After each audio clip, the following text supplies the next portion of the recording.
So how about we just get started with you introducing yourself? Great. I'm Dawn Garcia, and I'm the director of the John S. Knight Journalism Fellowships at Stanford University, and a proud alum of the Daily Emerald. Awesome. Yeah, you've had quite the remarkable career and contributed to a lot of the landscape of current journalism, serving as a reporter for the San Jose Mercury as well as the San Francisco Chronicle throughout your career.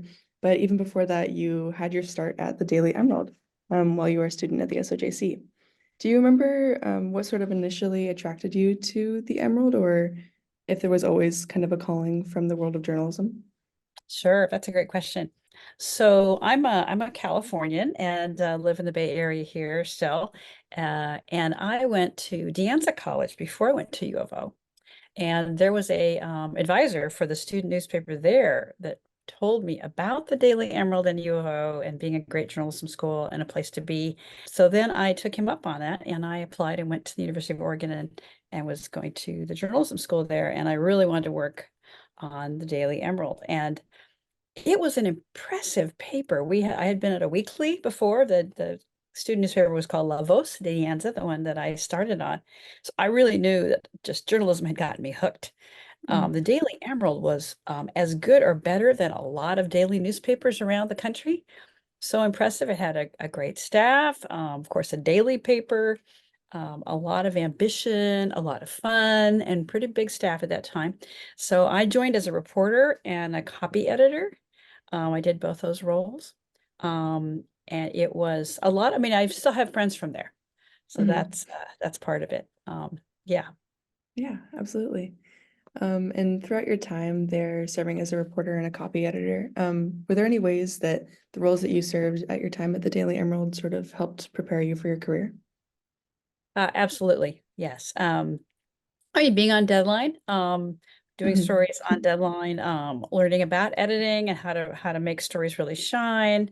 And then also the collaboration between reporters and photographers, which did me well throughout my career in journalism to be really a team and not just sometimes photographers get a little bit here's my photographer and I'm going to tell them what to do. It's my story as the writer, but having a really good collaboration and that collaborative model set me up a great career. And I'll tell you one story that's fun that I think about when I think about the Daily Emerald and those Yeah, collaborations. please. So when I was there at the Daily Emerald, there was the Rajneeshpuram commune had started in Antelope, Oregon, the little town of Antelope, which was way eastern Oregon, about population 40, and Mhm. out in the desert, almost the high desert. And we were trying to figure out what was going on with that. So Steve Dykes, who was a photographer, and I cut class. Shh, don't tell anybody. And we took a day off and we drove out there and we went and interviewed people there. It was early in the time of the commune, so it was not as dangerous and crazy as it became later. There's a movie now, there's a movie called Big Big Country on Mhm. Netflix that's about that commune. And so we just did a great job together covering that story. And I got to be more a longer story, one of my longer stories that I wrote for the Daily Emerald. And that's a real memorable reporting experience and collaborative with the photographer. Yeah, absolutely. I feel like there's a lot of Yeah. like collaborative work that kind of sets you up for the future at the DE. Yeah. Yeah. And then after your graduation in 81, you kind of got straight to work at the Oceanside Blade Tribune in San Diego County, is that correct? Yes. So interestingly, and I think this happens for a lot of, just to know, for a lot of people, it's hard to find your first job because it doesn't Mhm. just drop out of the sky into your lap. So I went home. I was a waitress for a while. I was trying to look for jobs and then I got my first job. So it does take, sometimes it takes time you don't just, maybe you get lucky and get a job. So I did get, in about 4 or 5 months, I think I got a job at the Oceanside Blade Tribune and started my reporting career down in San Diego. I loved reporting. It was so fun. You learn something new every day. I love being in the newsroom. I quickly realized, and this is, I think, something that a number of people, I would say, especially women, think about is how can I make things better?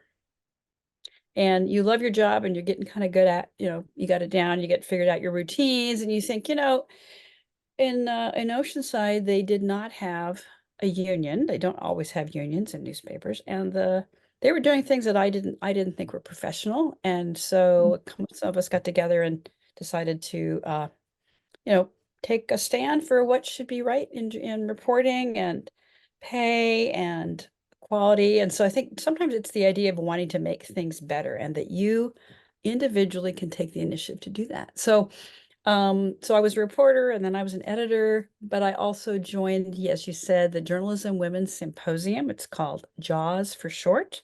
And the symbol is a shark with Mhm. lipstick. It's kind of fun. Um, and it is a way to help leadership grow among women in journalism.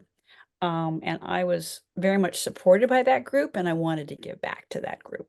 So I did Mhm. become president, and it's a nonprofit, unpaid job on the side, which was very fun, and it really helped my leadership grow. So doing that, and I think it's just very satisfying to take the initiative to make things better, to think if you do something that will be helpful to other people, you can help them and you can help journalism. So I love doing that. I continue to do that. I'm on a Mhm. few boards here. I'm on the KQED board here, which is our big public radio station and TV station in San Francisco in the Bay Area, and I'm on some other boards, the Constructive Institute in Denmark, which is doing really kind of solutions oriented journalism. So it's satisfying, and I feel like I can give back. It's kind of a reciprocal relationship, if you will, Yeah, yeah, being yeah. able to give back to the community Mhm. that, you also Yeah. are contributing to. And then now in your role as director for the night fellowships at Stanford, is there anything that stands out to you about that role?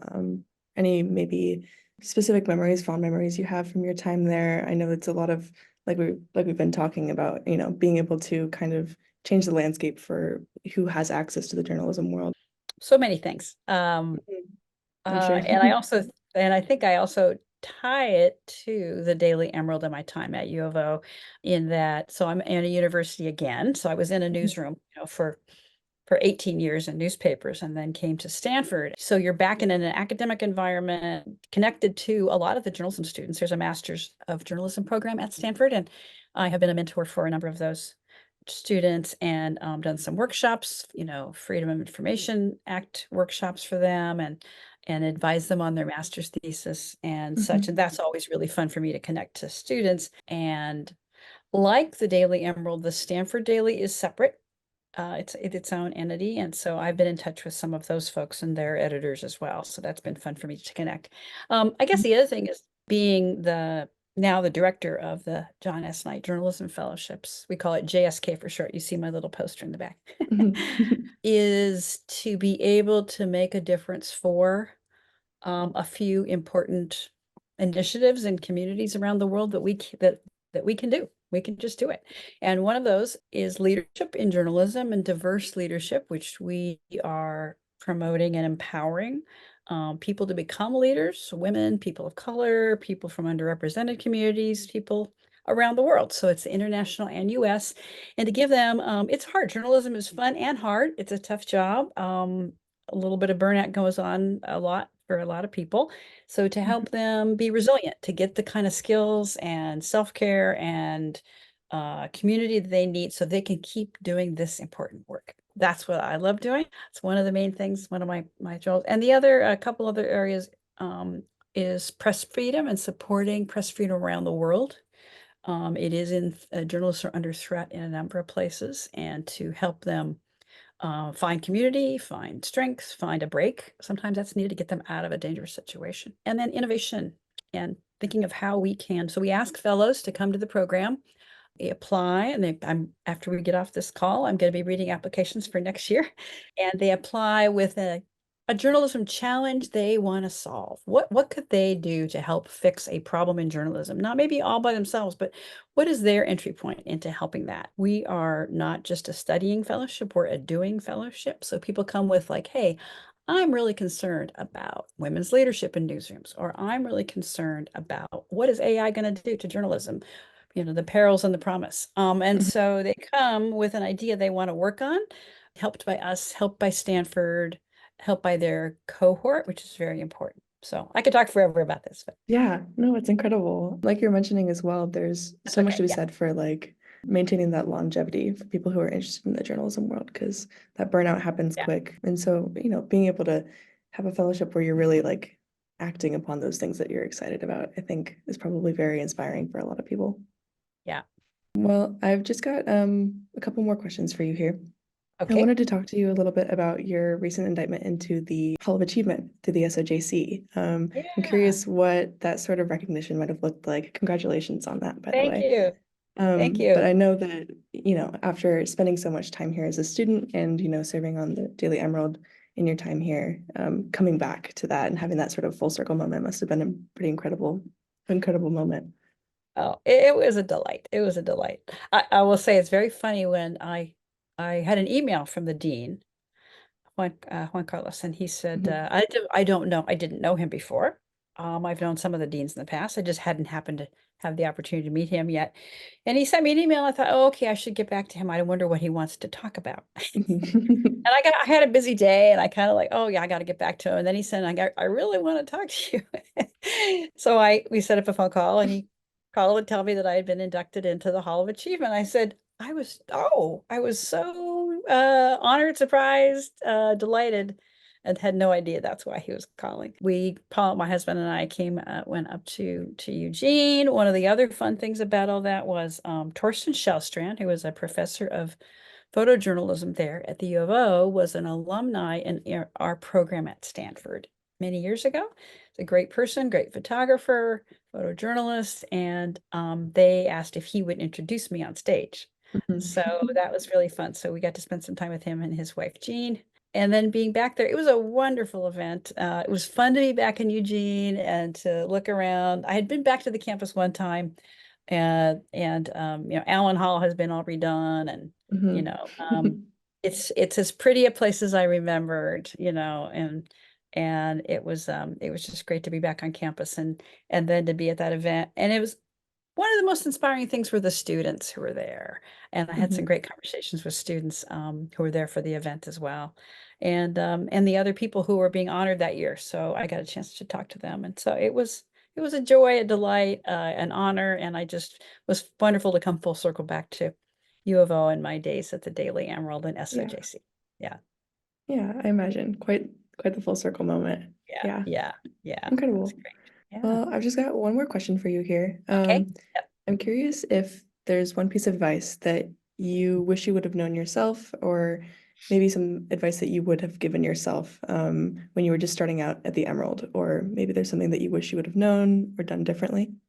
Yeah. Ooh, I like this. I asked this question of other people, but I haven't had it asked of me. That's a good question. Yeah, I would say, when you are a new journalist or becoming a journalist, what you don't know is that there are many opportunities ahead of you. And if you are persistent and you just keep at it and you make good connections so that other people can help you keep at it. And so it's the persistence. I think one of the things I say to people who apply for our program at Stanford and don't get in the first time, because there's hundreds and hundreds of applications and we only pick, Mhm. 15 to 20 people a year, is persistence is a great journalism value. So valuing try again, and to not be daunted by that, by not getting in. I remember my first journalism job when I was saying I got home and I was waitressing at a Mexican restaurant in Cupertino, California, where my parents live, and trying to find a job. I didn't know any journalists really. How am I going to find a job? No one in my family was a journalist. And I literally started writing to and calling like every newspaper in California practically. And I got a lot of no's. I got a lot of, no openings, sorry, you don't have any experience. And I just kept at it. And finally I broke through. And so I think just being persistent and asking other people to help you be on the lookout for things is really helpful too. So that would be my suggestion and advice to my earlier self and to journalists now at the Daily Emerald thinking about getting into the career. Yeah, it's a Yeah. super Yeah. important value. It can feel Yeah. kind of redundant to be, Yeah. trying and trying with no avail, but the It's persistence hard. is, yeah, It works, but it does. Eventually you'll get something. Yeah. yes. Well, Good. that is just about all the time we have for this today, Dawn. I just wanted to say thank you so much for taking the time to meet with me Yeah. today. I really appreciate it. And on behalf of all of us at the Daily Emerald currently, I just want to say thank you. We're also grateful for your support and really proud to have you as an alumna as well. Well, it's a wonderful conversation with you, Miranda, and cheering on everybody at the Daily Emerald for all the good work that they do and will continue to do in the future.